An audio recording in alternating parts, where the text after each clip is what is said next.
บ่เจมเจนพนันเจมนี่เจเพื่อได้เจมเอาเจมนี่เจมเจมเจนเจนเจแจเจมเจนเจโอ้ยโอ้ยงงคือผู้ทมิตรก็คือน้องสาลีพี่น้องเอ้ยผู้ที่สองก็คือน้องชื่อจังไดนางน้อยผู้ที่สามชื่อจังไดเจ้าพรนวิพรณวิผู้ที่สี่เด้เจมเจม โดย นี่สองคนนี่แห้งคักนี่ฟาเฟสอีกปลดหมวกว่าหันนี่แห้งเท่เด้อพี่น้อง เบาโกก็เป็นครั้งแรกเนาะง่ายๆเป็นครั้งแรกเลยที่เป็นสะพานบุญเนาะที่ FC เพิ่นให้เบาโกมาเป็นสะพานบุญเนาะเป็นครั้งแรกเลยให้น้องโดยซาลีเนาะเป็นครั้งแรกทางพ่อใหญ่ใจบุญเพิ่นทางและมุกดาหารพี่น้อง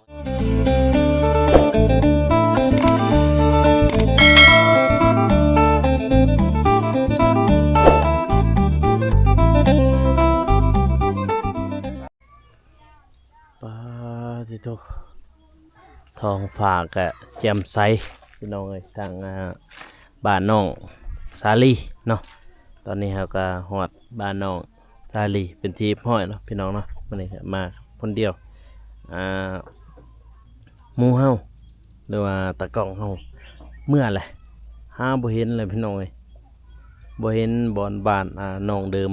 บ่เห็นจักแล้วไปใส่โทรหาก็บ่รับเบ้ากูก็เลยมาทางบ้านน้องซาลีนี่เลยเนาะพี่น้องเนาะก่อนอื่นก็กราบสบายดีและสวัสดีเด้อพ่อแม่พี่น้องเนาะเพราะว่าสิอยู่ภายในหรือว่าต่างประเทศก็ยินดีต้อนรับเข้าสู่ช่องเบ้าโกชนบทสปปลาวเด้อพ่อแม่พี่น้องเอ้ยเนาะมาบัดนี้เดี๋ยวเอาหมากไม้หรือว่าหมากเกียกให้น้องซาลีเนาะพี่น้องเนาะเพราะว่าเพิ่นอยู่ลุ่มอันนี้มองพาบัดปกนี่เป็นไม้เด้อพี่น้องเด้อไม้ของน้องซาลีเนาะไม้ที่ว่าใครจะเฮ็ดบาทนั่นเองเนาะนี่นี่ไม้ด้านในนี่เป็นไม้แม่นหมดเลยนี่ไม้แป้นไม้เส้นไม้หาวแม่นหมดอยู่ไหนเนาะมื้อนี้ได้มาเกี่ยงให้น้องเนาะเพราะว่าเบาโกซื้อสบายดีนะเบิ้งเป็นบ่เป็นเพราะว่ามีผู้ใหญ่ใจดีเพิ่นเนาะแบบว่าฝากทางเบาโกให้ผ่านทางเบาโกเป็นสะพานบุญเนาะยังไงเนาะก็แล้วก็ซื้อมาเกี่ยงให้น้องทั้งสองเนาะยังไงก็คือเพิ่นให้ซื้อให้น้องซาลี่เลยเนี่ยแต่ว่าเบาโกซื้อโลนึงแล้วก็แบ่งเอาคนละครึ่งเนาะ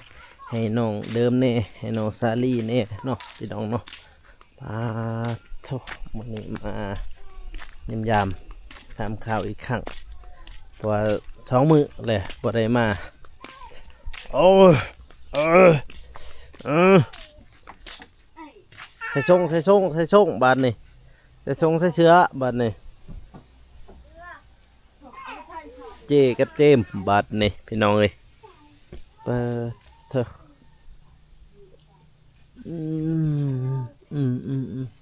พี่มานอกพี่น้องเลยมาได้เห็นดนพาถูกมังมีมาจะใช่นี่มังมีมาจะใช่นี่มักมีอ๋อพวกแม่เฒ่าพ่อเฒ่าได้ไปใส่ไปอยู่บอนอันนั้นเพิ่นบ่อ๋อ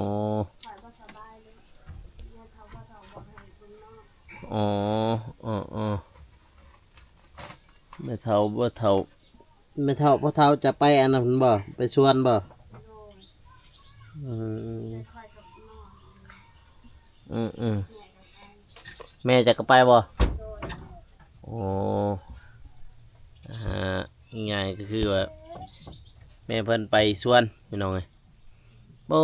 มอมแมมเบิดนี้มานั่งไกลๆหน่อยมานี่อันนี้เอาตังค์มานี่นั่งอยู่นี่เออหึมคักเว้ยนั่งเองเป็นแล้วเว้ยบาทนี่สบายดีนะเบิ้งนบไปนบ สบายดี เฮ็ดไปนานหน่อยสบายดีว่ะท่าน นะนี่เป็นแล้วพี่น้องเอ้ยเป็นเบิด3แล้วบัดนี้ สบายดีแน่น้อง โดยสบายดีเบิร์ดสุขคน น้องเพิ่นก็บอกเป็นแล้วมันนี่บอกตามแล้วมันนี่ สุดใหญ่นะก็ยังไง นี่บ่ผู้ไข่หัน โดย สบายดีนั่นล่ะ สบายดี โดย หัวใหญ่ตา แม่จะเอาไปใช้ ไปส่วน ไปสวนทั้งได้สวน สองคืนไปสวนตะกะซอก ฮะ ตะกะซอกไปตะกะซอกไปนำพ่อเท้าแม่เท้า อ๋อเราไปน้ำพระธาตุไม่เท่า โดย ไกลว่าแต่นี่เราหยางเอาบ่ ยางเอ้าไกล เราหยางเอาพี่น้องเอ้ยวันนี้น้องเลี้ยงพวกน้องๆเลยเนาะเบิ่งน้องอยู่เฮือนเนาะ โดย เมื่อนั้นได้เห็นทีมงานเข้ามาหยังในมื้อนั้นเบานุงเบาเจ็บเพิ่นมาหยังในมื้อเห็นเพิ่นมาอยู่ มาสัมภาษณ์ โอ้ มาสัมภาษณ์แม่ ผ่านแม่จ้ะ โดย บาลีก็สัมผัสบ่ โดย หมอแมมเบิด อีกผู้หนึงได้ไปใส่เลยอีกผู้หนึ่งผู้ชายหั่น ฮาลิน เศร้าแล้วบ่ไข่หั่นผู้นี้นี่ผู้นี้ พนีเศร้านะ บัดนี้น้องอีกไข่ โดยเวียนหัว เอผู้นี้นี่เว่าเป็นเนาะเว่าภาษาลาวเป็นผู้นี้ได้เป็นบ่ เป็น ยังแต่2คนนี้ โดย ยัง2ไอ้น้องนี่ฟังแท้นี่อายกับน้องบัดนี่พี่น้องเอ้ยป้าโตเอามาเกี้ยง โดย นบเป็นบ่นบก็ได้ใจจักขอบใจอีกเอาถามแม่เด้อตอนแรกได้อย่าเผาเอาได้ บัญชาดอก ถามแม่ก็ได้ ดอกดังแม่ ถามแม่มาก่อนจะกิน จอโดยเจนนี่จอ มานี่ก่อน ไว้ดอก กินแล้วบ่เข้าเนาะ กินแล้ว เอานั่งอยู่ด้วยกัน สองไอ้น้องพี่น้องไอ้นี่ฝาแฝดอีกไอ้กับน้องบ่ได้ไปพาเขาไปอาบน้ำบ่ พาแต่ว่าพาแล้วกับอาบแล้วกับ ลิ้นโต โดย ไปบ่อาบน้ำไปบ่นี่พวกนี้2คนนะ พี่เด้อแจ่ม ไปบ่นี่บอกไปบ่อาบน้ำเนี่ยได้ภาษาพระเจ้าอาบน้ ผมดัก ำไปบ่ห่มดากไปบ่นี่ กับอาบใหม่แต่เปื้อนอีกแจ่มมันเป็นตะการงาน เป็นเนี่ยจังหวะน่ะ มันเป็นตะการงาน เราเข้าใจเนาะภาษาลาวเนาะ ใจ อีกผู้ชายเนี่ยผู้ชายหันก็ไอ้น้องกันเด้อกับผู้นี้เนาะบ่แม่นบ่ สามคนนะไอ้น้อง โอ้3คนนี่ โดย ผู้นั้นก็ต่าง ต่าง ผู้นั้นกับผู้นี้บ่ ต่าง ต่างอีก ต่าง โอ้ FC ถามไปลิถามว่าพวกน้องๆนี่มาจะใช้เพิ่นถามอีกคือบ่อยากให้ดราม่าได้หยังพี่น้องเอ้ยแม่เพิ่นมีผัวจักคน 4 คนพี่น้องเอ้ย โดย น้องเซรี่ผู้หนึงแล้วก็ผู้ชายผู้หนึงเนาะ โดย แล้วก็ผู้นี้ผู้หนึงเนาะแล้วก็สุดท้ายนี่3คนนี่คนหนึงอีก เนาะ4คนผัวเพิ่นเนาะพี่น้องเอ้ยผัวถ่ายเพิ่นน่ะกับผู้นี้2คนนี้พี่น้องเอ้ยพวกแม่เฒ่าไปเฮ็ดอีหยังอยู่อันนั้นอยู่ไห้อยู่สวนน่ะ โมโหคือกัน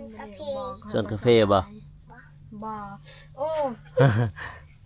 สวนกาแฟหรือสวนอีหยังสวนไห้บ่หรือไห้บ่เฮ็ดไห้บ่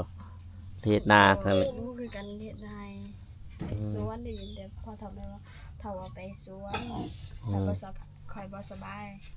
อ๋อน้องบ่สบาย โดยเขาก็ว่าเบิ่งน้อง อืมจักมื้อเลยเฮาบ่ได้มากัน2มื้อเลยจ้ะวะ โดยเจ็บหรอกนะ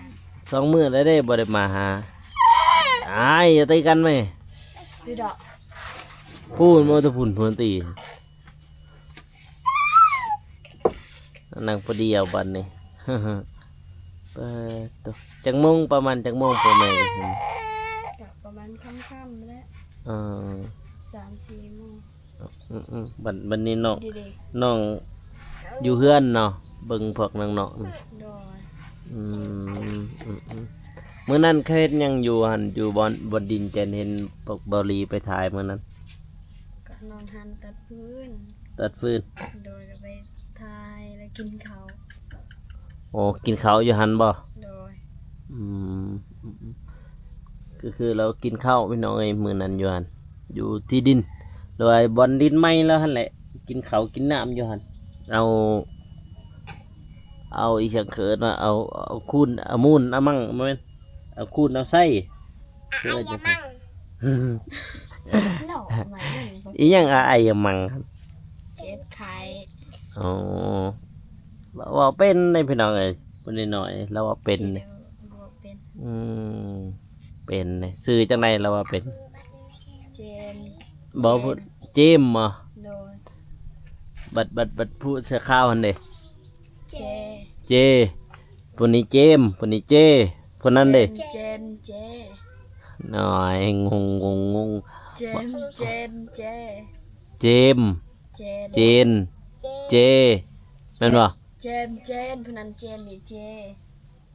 เพิ่นได้เจมส์มาบ่เจมส์ นี่เจม เจมส์ เจน เจน เจ แจเจมส์เจนเจโอ้ยงงแห้งพี่น้องไงซื้อนี่มีแต่ตัวจอเบิดเจเบิดเจมเจนเจบ่แม่นบ่เออ ชะเรา เจมเจนแจพี่น้องไงน้องของซาลีเพิ่นเพราะว่าแม่เพิ่นมีผัวหลายเนาะมีผัวหลายบัดนี้เห็นได้ลูกแล้วก็มาให้น้องซาลีเลี้ยง พี่ดอก ลูกไผเอื้อนี่ นอนคอยอันนี้แหละ ฮะ ผู้หนึ่ง ฮะ ผู้หนึ่งแหละ น้องเจ้าคันบ่ โดย เอาแม่นบ่ แมนนี่แหละผู้ไปลิน อ๋อ จะไปละไปอยากให้เรา ผู้นี้บ่ใหญ่มื้อนั้นลังผู้นี้นี่ โดย เจ้าแล้วก็ผู้นี้เนาะ โดย แล้วก็ผู้นี้ โดย แล้วก็ผู้นี้ โดย แล้วก็ฝาแฝด2คน โดย แม่นบ่อืม โดย หลายพี่น้องเอ้ยนี่ มีแต่น้องๆเพิ่นเบิดนี่เฮียงกันนี่ยับเข้ากันเมื่อวันนี้นี่ยับเข้ามานี่ อีกก็เสกอีดาดาก็เสกเจนอีดาดา เอาเด็กหน่อยหันมาอยู่นี่มาอยู่กลางหันเจ้าไปอยู่หันจะอยู่กับอ้ายจะหันจะนั่ง ไม่เด็กไม่เต็นเตะเจน เอาพอดีนะนั่ง หันนั่งอยู่หัน ดังอาเจนก็ เลยดังอาเจนเราก็เจนไม่ได้คิดเลย นั่งอยู่นี่นี่พี่น้องพอดีเขากล่องเบิดเลยดิเขากล่องเบิดเลยนี่ก็คือผู้ทมิตก็คือน้องซาลีพี่น้อง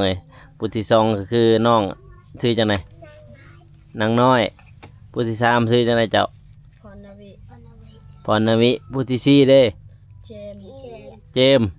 โดย นี่สองคนนี่แห้งคักนี่ฟาเฟสอีกปลดหมวกว่าหันนี่แห้งเท่เดี๋ยวพี่น้อง สองไอ้น้องมุมแมมมัดนี่ อีบอม สองไอ้น้องนี่ ปลาเท่า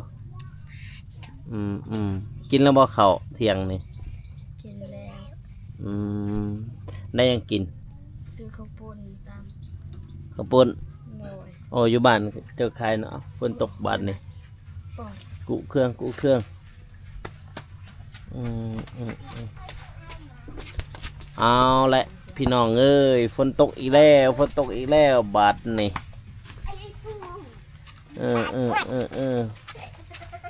วิ่งฝนตกเอาเครื่องไฟเครื่องมันบ่บาดนี่เครื่องไฟเครื่องมันบาดนี่พี่น้องเอ้ยเครื่องไฟเครื่องมันบาดนี่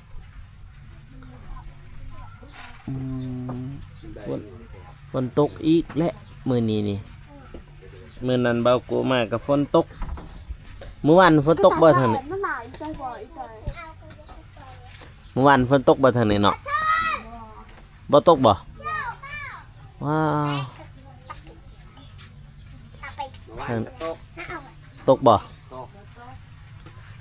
เอาตกหรือบ่ตกบัดนี้ ตกบ่ตกเฮ้ยน้ำจนต้องไปไอ้หยังหน้าเท่าวันมีต้องเป็นหลักมันไม่ตักนั่งหนาเราจะแบบบัลแล้วนี่เราจะเป็นไหม บัดน้องก็ไปบ่งเฮียนอีหยัง พี่ดอกช่วงนี้บ่สบายและเดียกลายไปนั่งเจนเจ เอาเสียงลงน้ำเพลงเพลงอย่าเอาลงน้ำเพลงบัดนี้ ตะปังแทง บัดนี้พวกอาจารย์สิบ่ว่าบ่ นี่โอ้คุณเป็นเสือบอกครูบอกอาจารย์ แบบครอบอาหารบ่ ไม่เหงาอีดอกตันคือเดือดต่อแต่มานั่งบนไกลกันนี่มาไม่ช่างหาทางล่างกินนี่ยังหั่นแจ่วบ่ นี่ดอกหนึ่งเราไม่เหงาเอ้ยสมผัสเตะโอ้ตอนนี้ มันกินแจ่วบ่ฮะ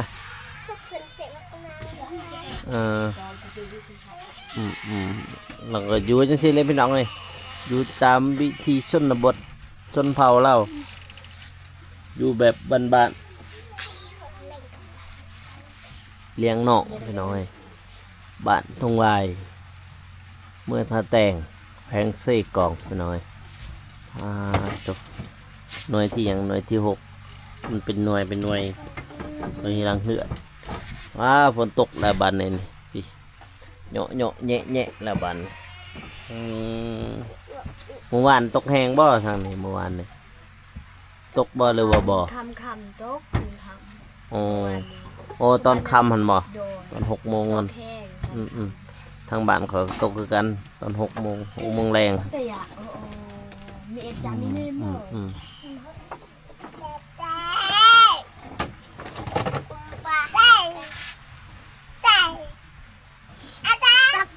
มื้อหน้าสิพาไปลอยน้ำพุ่นกูอยู่หลุมพุ่นมื้อใดมันแดดอย่าดื้อกันอย่าตีกัน เจน อย่าดื้อ เรา โอ้แม่จะไปสวนเนาะ โดย แม่เราไปสวนพี่น้องเอ้ยโอ้บัดนี้เบาโกก็สิได้คลิปซำนี้เด้บัดพี่น้องเอ้ย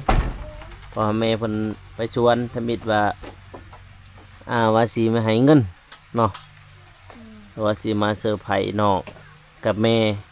แต่ว่าแม่เราบ่อยู่พี่น้องเอ้ย โดย แม่เราบ่อยู่ก็เคยเซอร์ไพรส์อยู่นี่เลยซะกับน้องๆนั่นนี่อย่าดื้อ เจนเจ อย่า ทีมกบอีกพี่เดือ อย่าดื้อแม่ อีแกพวกด่ากี่เป็ดเจ้า เอ้ยสิไปใช่หั่นมื้อนี้เด้อสักเครื่องบ่แม่นบ่ โดย มื้อนี้ ที่ดอกหล่นบ่มึงก็เจ็ด มื้อนี้ไวๆมาดึกหน่อยสิไปสักเครื่อง ไปทางนี้บ่นี่ทางนี้นี่ มึงยิงค่ะ โอ้ขากเอ้ยไปสักเครื่องเองอีกสักเครื่องเป็นเนี่ยจับมึงสิไปจับ โอ้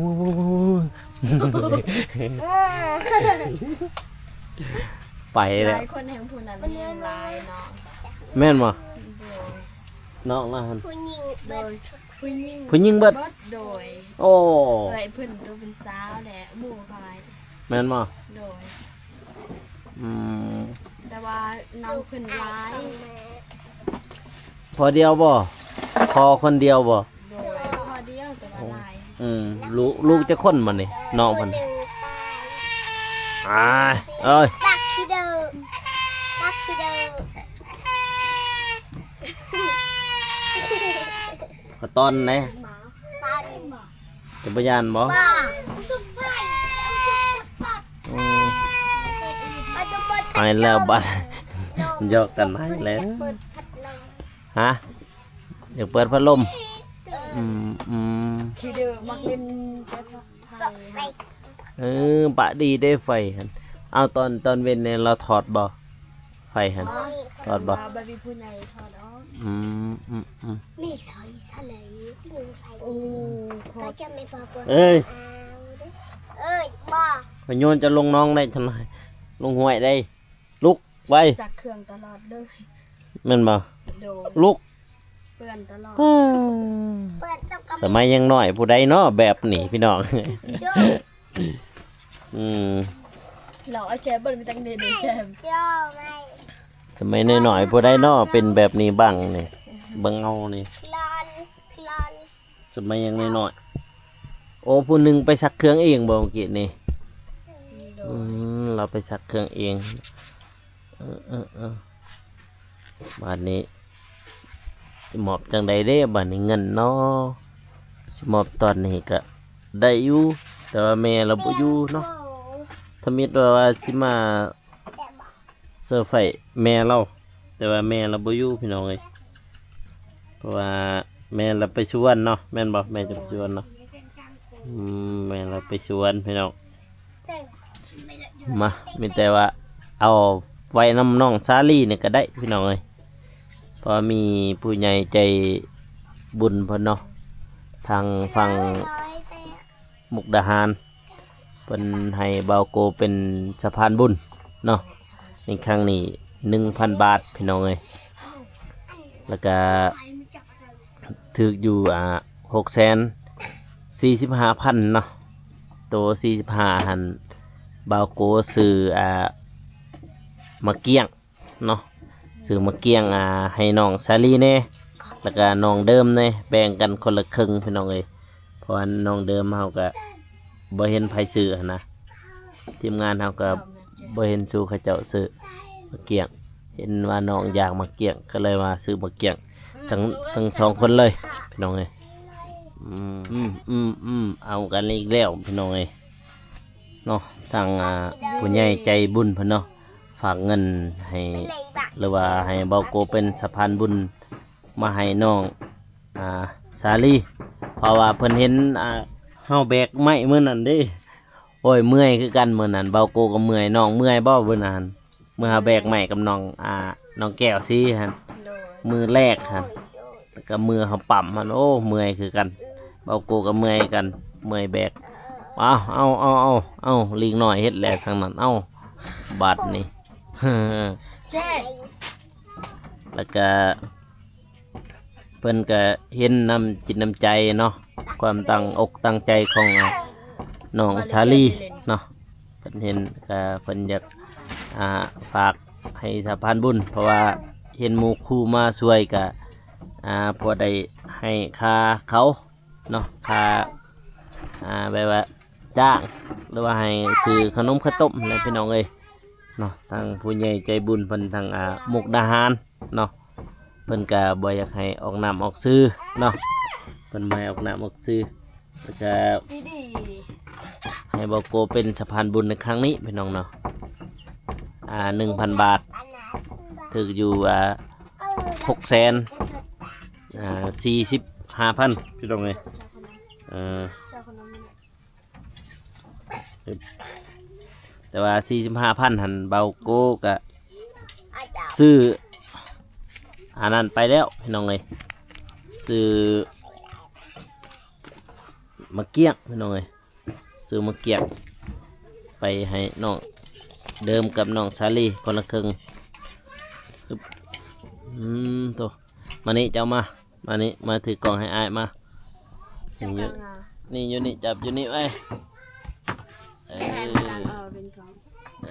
อย่าไปโอเคโอเค มึงกักกักเอา มา ไม่กระเด็น นี่เป็นเงินนะพี่น้องเนาะเดี๋ยวจะนับก่อนเหลือเอาไปจับไว้1 2 3 4 5 6นี่พอดี6 แสนพี่น้องเอ้ยหน้ามันทางนี้ก่อนอึ๊บเนาะนี่ก็ทางเบาโกก็เป็นครั้งแรกเนาะง่ายๆเป็นครั้งแรกเลยที่เป็นสะพานบุญเนาะที่ FC เพิ่นให้เบาโกมาเป็นสะพานบุญเนาะเป็นครั้งแรกเลยให้น้องโดย ซาลีเนาะเป็นครั้งแรกทางพ่อใหญ่ใจบุญเพิ่นทางและมุกดาหารพี่น้องเอ้ยลองทับเบิ่งเนาะพอดีบ่6 แสนมันถึก6 แสน45,000แต่ว่าบ่โกซื้อมะเกี้ยงเพราะว่าบอกเพิ่นแล้วว่าสิซื้อมะเกี้ยง โหดเจ็บดังโหด มาสิซื้อมะเกี้ยงแล้ววันนี้ซื้อมะเกี้ยงให้โลนึงได้โลนึงพอดีก็แบ่งให้เจ้าแน่ให้น้องเดิมแน่นะเพราะว่าน้องเดิมก็เพิ่นมาหลายครั้งทั้งน้องเดิมบ่มีหยังให้ก็เลยฝากให้ทั้งน้องเดิมแน่แล้วก็เจ้าแน่ ขอขอบใจพญาเจบุญเด้อขอให้ความเจ็บอย่าสีใดความใดอย่าสีมีขอให้ร่ำขอให้รวยในเด้อสาธุปรารถนาสิ่งใดขอให้ได้สิ่งนั้นสมการปรารถนาในเด้อขอให้สุขภาพแข็งแรงสาธุ โดยน้องเพิ่นอวยพรเนาะพี่น้องเนาะทางเบาโกอีกขอให้ผู้ใหญ่ใจบุญเพิ่นเนาะที่เพิ่นสนับสนุนหรือว่าให้เบาโกเป็นสะพานบุญในครั้งนี้พี่น้องเอ้ยเพิ่นก็บ่อยากให้ออกนามออกชื่อเนาะก็จังไดก็ขอให้เพิ่นอยู่ดีมีแรงความเจ็บอย่าได้ความไข้อย่าสุมีเนาะให้เจ้าหังเจ้ามีให้เจ้าร่ำเจ้ารวยเนาะปรารถนาสิ่งใดก็ขอให้ได้สิ่งนั้นเนาะอายุมั่นขวัญยืนนอนรับก็ได้เงินหมื่นตื่นขึ้นมาให้ได้แก้วมณีโกดเด้อสาธุพี่น้องเอ้ย สาธุ คลิปนี้ก็เบาโกก็สิจบไปเพียงเท่านี้เนาะพี่น้องเนาะก็อย่าลืมฝากกดไลค์กดติดตามเนาะเพื่อเป็นกำลังใจให้เบาโกแล้วก็น้องสาลีเนาะเพื่อทำบ้านให้สำเร็จเสร็จสิ้นพี่น้องเอ้ยตัวแท้บ่ได้มาพี่น้องเอ้ยเนาะก็สิจบไปเพียงเท่านี้พี่น้องเอ้ยให้สบายดีนะเบิ่ง สบายดีเจน สบายดี บ่จักสบายดีเลยพี่น้องเอ้ยหัวจะจักตะเลียวกล่องเลยพี่น้องเอ้ยมาโอเคคลิปนี้ก็เบาโกก็สิจบไปเพียงเท่านี้นะพี่น้องเนาะก็อย่าลืมฝากกดไลค์กดตามอีกครั้งเนาะเพื่อเป็นกำลังใจให้เบาโกในเด้อพ่อแม่พี่น้องเอ้ยสำหรับคลิปนี้ขอกล่าวคำว่าสบายดีพี่น้องแล้วเจอกัน EP ต่อไปเนาะบ๊ายบาย